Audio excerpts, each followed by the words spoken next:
ইসলামী আন্দোলন বাংলাদেশ বান্দরবান জেলা শাখা কর্তৃক আয়োজিত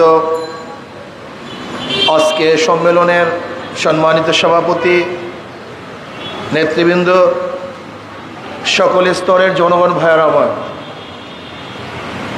আল্লাহ পাকের শুকর যে মাওলাই করিম সুন্দর এক সমাবেশে আপনাকে আমাকে উপস্থিত তৌফিক দান করছেন, এর জন্য শুকরিয়া দান সবাই বলে আলহামদুলিল্লাহ।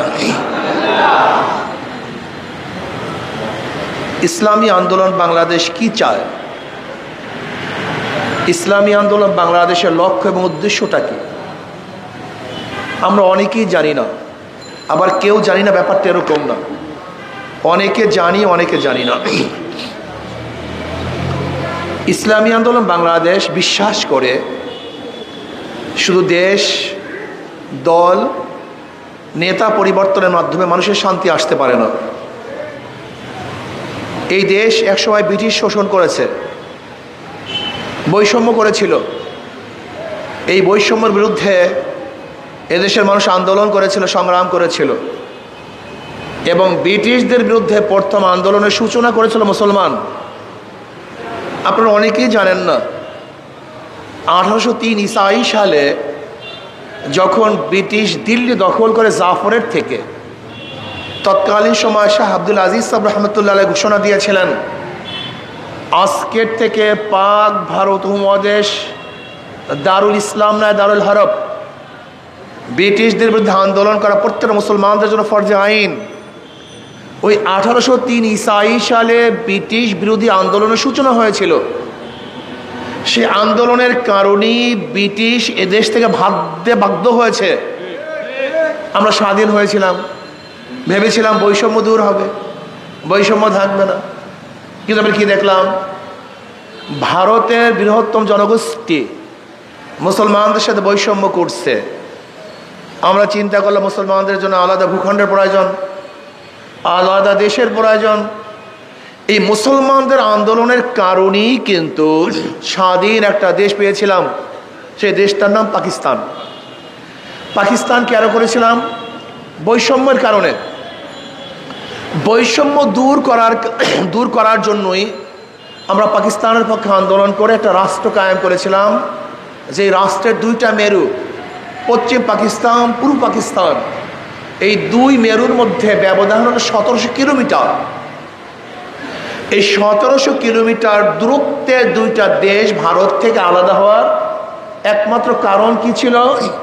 ওরাও সংখ্যাগরিষ্ঠ মুসলমান, আমরাও সংখ্যাগরিষ্ঠ মুসলমান। কাজে এই দেশটা মুসলমানদের দেশ। দেশ মুসলমানদের অধিকার সবার, দেশ মুসলমানদের অধিকার সবার। ভাই মাইক কমিয়ে দেন। দেশ মুসলমানদের অধিকার সবার। ভেবেছিলাম বৈষম্য থাকবে না, তবে কি দেখলাম? পশ্চিম পাকিস্তানের লোকগুলি পূর্ব পাকিস্তানের সাথে বৈষম্য করছে। আমরা চিন্তা করলাম বৈষম্য দূর করার জন্য কি দরকার? আমাদের আলাদা ভূখণ্ড হওয়া দরকার, পশ্চিম পাকিস্তানের থেকে ভাগ হওয়া দরকার। আমরা আবারও বৈষম্য দূর করার জন্য একত্রে আন্দোলন করলাম, সংগ্রাম করলাম, স্বাধীন রাষ্ট্র কায়েম করলাম। ভেবেছিলাম বৈষম্য দূর হবে, এবার আর বৈষম্য থাকবে না। স্বাধীনতার আন্দোলনের স্লোগান কি ছিল? সাম্য, মানবিক মর্যাদা, সামাজিক ন্যায় বিচার। সাম্য, বাংলাদেশের প্রত্যেক নাগরিক সমান অধিকার, সবাই সমান অধিকার। সাম্যতা, ঋষি, কামার, মজদুর, চামার, তাঁতি, জেলে, শ্রমিক, মুসলমান, হিন্দু, বৌদ্ধ, খ্রিস্টান, যারাই হোক না কেন, যারা পাহাড়ি নন পাহাড়ি, সবাই সমান অধিকার। ভেবেছিলাম স্বাধীনতা করলেই আমরা মুক্তি পাবো, শান্তি পাবো, বৈষম্য দূর হবে। কিন্তু আজকে 71-এর পর থেকে 2024 পর্যন্ত যারা ক্ষমতায় ছিল তারা বৈষম্য দূর করতে পারে নাই। এমনকি এই পাহাড়ি অঞ্চলে আমরা যারা বসবাস করি, এখানে বিভিন্ন উপজাতি আছে, যে উপজাতিরা বৈষম্য দূর করার জন্য আন্দোলন করে, স্বাধীনতার জন্য আন্দোলন করে। আমি আপনাদের প্রশ্ন করতে চাই, আপনারা কেনই আন্দোলন করতেছেন? যুক্তি কি? আগে যুক্তি প্লেস করুন। যদি আমরা উপজাতিদের সাথে বৈষম্য করতাম তার আন্দোলনের একটা যুক্তি ছিল, কিন্তু কই, পাহাড়িদের সাথে তো আমরা কোনো সময় কোনো অবস্থা দিয়ে বৈষম্য করি নাই। বরং আমরা মনে করি পাহাড়িদের সাথে উপজাতির সাথে বৈষম্য করে। চাকমা, ত্রিপুরা, এদের প্রত্যেকের অবস্থান এক না, শিক্ষার অবস্থান এক না, চাকরির অবস্থান এক না, তাদের চলাফেরার অবস্থান এক না। তাই বৈষম্য তো তারাই করতেছে, আমরা তো বৈষম্য করছি না, বরং আপনারা বৈষম্য সৃষ্টি করেছেন। আমি পাহাড়ি ভাইদেরকে বলবো, উপজাতি বন্ধুদেরকে বলবো, বৈষম্য সৃষ্টি করার জন্য চেষ্টা করবেন না। এটা বাংলাদেশের অংশ, এটা বাংলাদেশের ভূখণ্ড। আপনারা জানেন, বাংলাদেশে 1 ইঞ্চি মাটি যদি কেউ নেওয়ার জন্য চেষ্টা করে, এই বাংলাদেশের প্রত্যেকটা নাগরিক জীবন দিয়ে হলেও সেই মাটিকে রক্ষা করবে। মাথায় রাখতে হবে। আপনি মাথার মধ্যে রাখুন, কিয়ামত পর্যন্ত চেষ্টা করবেন এই পাহাড়ি অঞ্চলকে বাংলাদেশের ভূখণ্ডের থেকে আলাদা করতে পারবেন না, করতে দেওয়া হবে না। আজকে বৈষম্য কেন হবে? একই দেশের মধ্যে ভিন্ন আইন কেন চলবে? পাহাড়ি অঞ্চল বাংলাদেশের সংবিধান অনুযায়ী চলতে হবে। এখানে নাগরিকরা যে সুবিধা পাবে, অন্য অঞ্চলের নাগরিকরা একই সুবিধা পাবে। এখানে নাগরিকদের যে অধিকার থাকবে, অন্য জায়গার নাগরিকদের একই অধিকার থাকবে। আপনি পাসপোর্ট বানাবেন বাংলাদেশের আর আন্দোলন করবেন বাংলাদেশের বিরুদ্ধে, আপনি চাকরি নেবেন এ দেশের আর আন্দোলন করবেন এ দেশের বিরুদ্ধে, আপনি খাবেন এ দেশে আর আন্দোলন করবেন এ দেশের বিরুদ্ধে, এইটা বাংলাদেশের মানুষ কোনোদিন মানতে পারে না। এটা দেশদ্রোহিতা, এটা দেশকে ধ্বংস করার আলামত, এটা ধ্বংস করার চিহ্ন। আমি অন্তর্বর্তীকালীন সরকারকে বলবো, আপনি এই দেশের দিকে খেয়াল দেন, এই পাহাড়ি অঞ্চলের দিকে খেয়াল দেন, গোটা বাংলাদেশের দিকে খেয়াল দেন। কোন জায়গায় বাংলাদেশকে বিচ্ছেদ করার চক্রান্ত চলতেছে, কারা করতেছে, তাদেরকে চিহ্নিত করুন, আইনের আওতায় নিয়ে আসেন। কিসের আবার শান্তি চুক্তি? যদি কারোর সাথে বৈষম্য করা হয়, যারা বৈষম্য করবে আমরা সব ঐক্যবদ্ধভাবে তাদের পক্ষে লড়ব। কিন্তু খবরদার, যদি বাংলাদেশের মধ্যে বিশৃঙ্খলা সৃষ্টি করার চক্রান্ত করে, চেষ্টা করে, আমাদের জীবনের শেষ রক্ত দিয়ে হলেও সেইটাকে প্রতিহত করব, আন্দোলন করব, সংগ্রাম করবো ইনশাআল্লাহ। কেন এখানে অন্য এলাকার মানুষ কেন জমি ক্রয় করতে পারবে না? কেন জমি কিনতে পারবে না? যদি উপজাতির সবাই বিভিন্ন এলাকায় গিয়ে জমি কিনতে পারে, তাহলে বরিশালের মানুষ কেন এখানে জমি কিনতে পারবে না? এর কারণটা কি? এই প্রশ্ন আমার থাকবে, এর জবাব দিতে হবে। এখানে চাকরির মধ্যে বৈষম্য চলতেছে। আজকে বাংলাদেশের যারা নাগরিক, এই দেশের নাগরিক, দেখা যায় অঞ্চলের অনেক প্রতিষ্ঠানে ভর্তি হতে পারছে না। তাদের জন্য নির্দিষ্ট হল নাই, নির্দিষ্ট ছাত্রাবাস নাই, চাকরির সুবিধা নাই।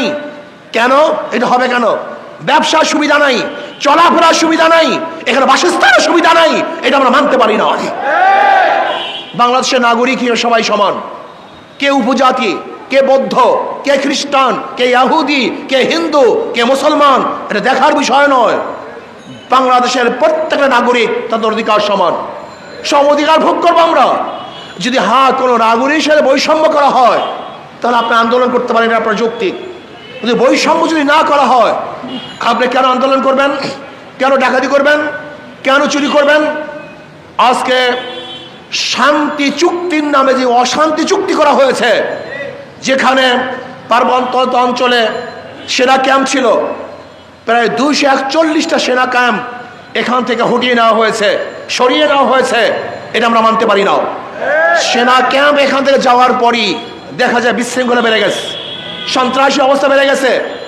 আমি অন্তর্বর্তী সরকারকে বলবো, আপনি সেনাপ্রধানকে নির্দেশ করুন এবং সেনাপ্রধানকে বলবো, আপনি আপনার এই অঞ্চলের সেনাবাহিনীর নির্দেশ করুন যেন 24 ঘন্টার মধ্যে যত অবৈধ অস্ত্র আছে সেই অবৈধ অস্ত্র যেন উদ্ধার করে। যদি না করে, আপনি ব্যর্থ হন, তাহলে বাংলাদেশের মানুষ কিন্তু আপনাকে ছাড়বে না, আপনার বিরুদ্ধে কথা বলতে বাধ্য হবে। কারণ এরা নিরাপত্তা চায়, এরা শান্তি চায়, এরা মুক্তি চায়, এরা নিরাপত্তা ব্যবসা করতে চায়, বাণিজ্য করতে চায়, পড়াশোনা করতে চায়, কৃষিকাজ করতে চায়, তারা এখানে নিরাপত্তায় বসবাস করতে চায়। কাজে আসুন, কোন শান্তি চুক্তির নামে অশান্তি চুক্তি আমরা মানি না। আমরা বাংলাদেশের প্রত্যেকটা নাগরিককে সমান অধিকার দিতে চাই। কোন সাম্প্রদায়িক সম্প্রীতি, সাম্প্রদায়িক বিভেদ আমরা চাই না। আমরা সাম্প্রদায়িক সম্প্রীতি সবসময় রক্ষা করতে চাই। আমরা কি চাই? পাহাড়ের প্রত্যেকটা নাগরিক, উপজাতির প্রত্যেকটা নাগরিক সুশিক্ষায় শিক্ষিত হবে, তারা ব্যবসা করবে, বাণিজ্য করবে। আমাদের প্রত্যেকটা জায়গায়, বাংলাদেশের প্রত্যেকটা জায়গায় তারা যোগ্যতা অনুযায়ী চাকরি পাবে, কোঠার ভিত্তিতে নয়। এই কোঠা টোটা আমি মানি না। কিসের কোঠা? কোনো অঞ্চলের জন্য কোনো কোঠা থাকবে না, কোনো গোষ্ঠীর জন্য ভিন্ন কোনো কোঠা থাকবে না, কোনো কোঠা মানি না। এই কোঠার বিরুদ্ধে আন্দোলন করেই তো ফ্যাসিস্টকে তাড়ানো হয়েছে। আবার কিসের কোঠা? কোঠা আমরা মানতে পারি না। কোনো কোঠা নাই। যোগ্যতার ভিত্তিতে চাকরি পাবে, যোগ্যতার ভিত্তিতে প্রতিষ্ঠানে ভর্তি হবে, যোগ্যতার ভিত্তিতে বাংলাদেশে চলাফেরা করবে। এই বাংলাদেশের প্রত্যেকটা নাগরিকের অধিকার সমান থাকতে হবে। কোনো বৈষম্য যদি হয় তাহলে এমন আন্দোলন করা হবে যে আন্দোলনের তবে ইনশাআল্লাহ সমস্ত বৈষম্য দূর হয়ে সাম্যতা রক্ষা হবে ইনশাআল্লাহ। প্রিয় ভাইয়েরা আমার, ঐক্যবদ্ধ থাকেন, ঐক্যবদ্ধ থাকেন। এই 54 বছর পর্যন্ত যারা এই ক্ষমতায় ছিল, যেই দলই ক্ষমতায় ছিল, চাই সে আওয়ামী লীগ হোক, বিএনপি হোক, জাতীয় পার্টি হোক, এই বাংলাদেশের পাহাড়ি অঞ্চলের সাথে তারা বৈষম্য করছে। এই বাংলাদেশের নাগরিকের অধিকার তারা প্রদান করতে পারে নাই, বাস্তবায়ন করতে পারে নাই। এটাই বাস্তবতা। শান্তি চুক্তির নামে অশান্তি চুক্তি বাতিল করুন, প্রত্যেকটা নাগরিকের অধিকার সমান করুন, সাম্য, মানবিক মর্যাদা, সামাজিক ন্যায় বিচার প্রতিষ্ঠা করুন। যদি আপনি এটা করতে ব্যর্থ হন তাহলে কিন্তু আন্দোলনের সূচনা হবে ইনশাআল্লাহ। এখান থেকে আন্দোলনের সূচনা হবে। আমরা চাই বৈষম্য দূর করতে, প্রত্যেকটা নাগরিক অধিকার ফিরিয়ে দিতে। এখানে জমি ক্রয় করার জন্য অন্য অন্য অঞ্চলের জন্য যেই আইন, ওই একই আইন এখানে থাকবে। অন্য আইন আমরা চাই না। অন্য অন্য জমিতে মধ্যে যেখানে খাজনা দেওয়া হয়, এখানের জমিও সেখানেই খাজনা দেওয়া হবে। অন্য অন্য জমির যেই খাজনা, এখানে একই খাজনা হবে। অন্য অন্য এলাকায় বাংলাদেশের প্রত্যেকটা নাগরিকের যে অধিকার, পার্বত্য অঞ্চলে একই অধিকার হবে, ভিন্ন কোনো অধিকার দেখতে চাই না। কি আপনারা একমত না দ্বিমত?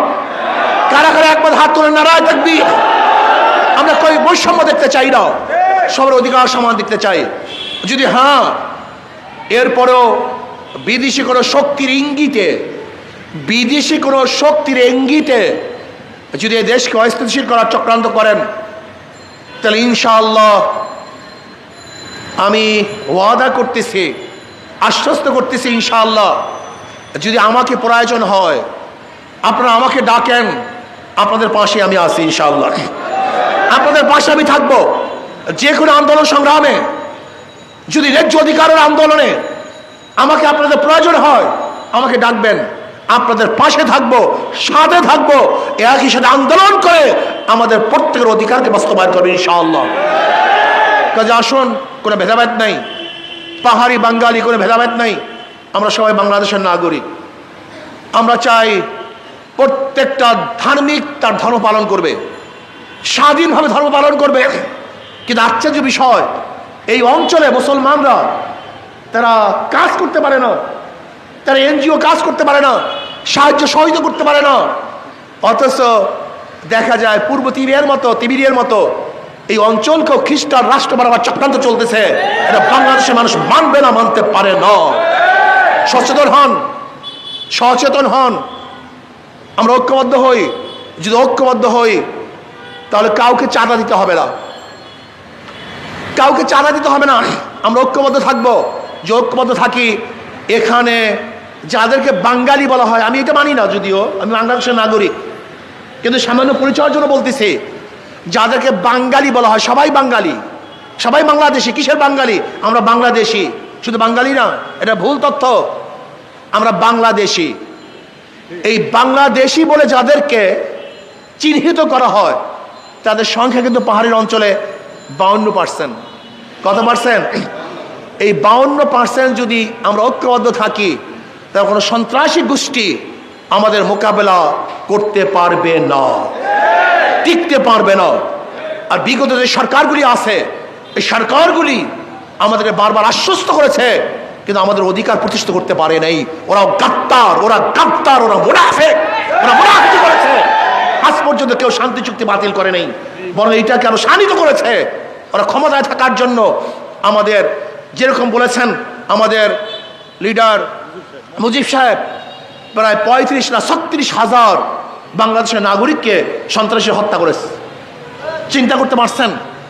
মাত্র 2000 মানুষ শহীদ হওয়ার কারণে ফ্যাসিস্ট এদেশ থেকে পালাতে বাধ্য হয়েছে। আর এখানে আমাদের বাংলাদেশের 36,000 নাগরিককে হত্যা করা হয়েছে, অথচ এখনো সন্ত্রাসীরা বুক ফুলিয়ে হাঁটে। এটা মানা চায় না, এটা মানতে পারি না। কাজে আসুন, আমি যত উপজাতি আছে সবাইকে বলবো, আসুন আমরা একত্রিত হয়ে সন্ত্রাসের বিরুদ্ধে লড়াই করি, ডাকাতদের বিরুদ্ধে লড়াই করি, খুনিদের বিরুদ্ধে লড়াই করি, আমরা আমাদের অধিকার বাস্তবায়নের চেষ্টা করি। কাজে আল্লাহ আমাকে এবং আমাদের সবাইকে একই সাথে কাজ করার তৌফিক দান করেন। নির্বাচন পিআর সিস্টেমে নির্বাচন চাই, সংখ্যানুপাতিক হারে নির্বাচন চাই। যে নির্বাচন হবে মার্কায়, কোনো ব্যক্তি কেন, মার্কা থাকবে, ব্যক্তি থাকবে না।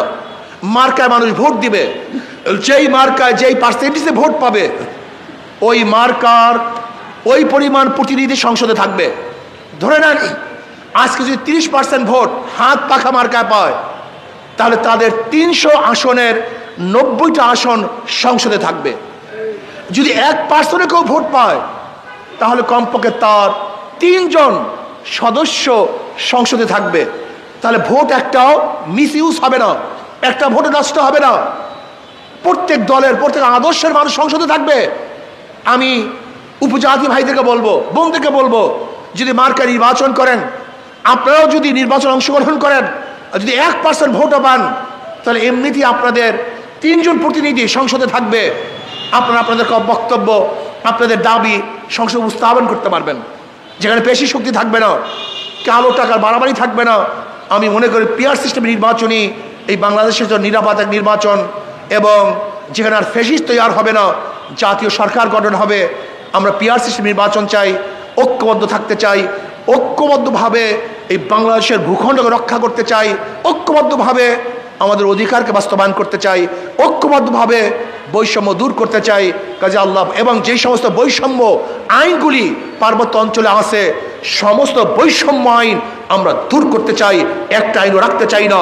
অন্য অঞ্চলের জন্য যে আইন হবে, পার্বত্য অঞ্চলের জন্য একই আইন হবে, অন্য কোনো আইন চাই না। আল্লাহ আমাকে এবং আমাদের সবাইকে ঐক্যবদ্ধ আন্দোলন করার তৌফিক দান করেন। আল্লাহুম্মা আমিন।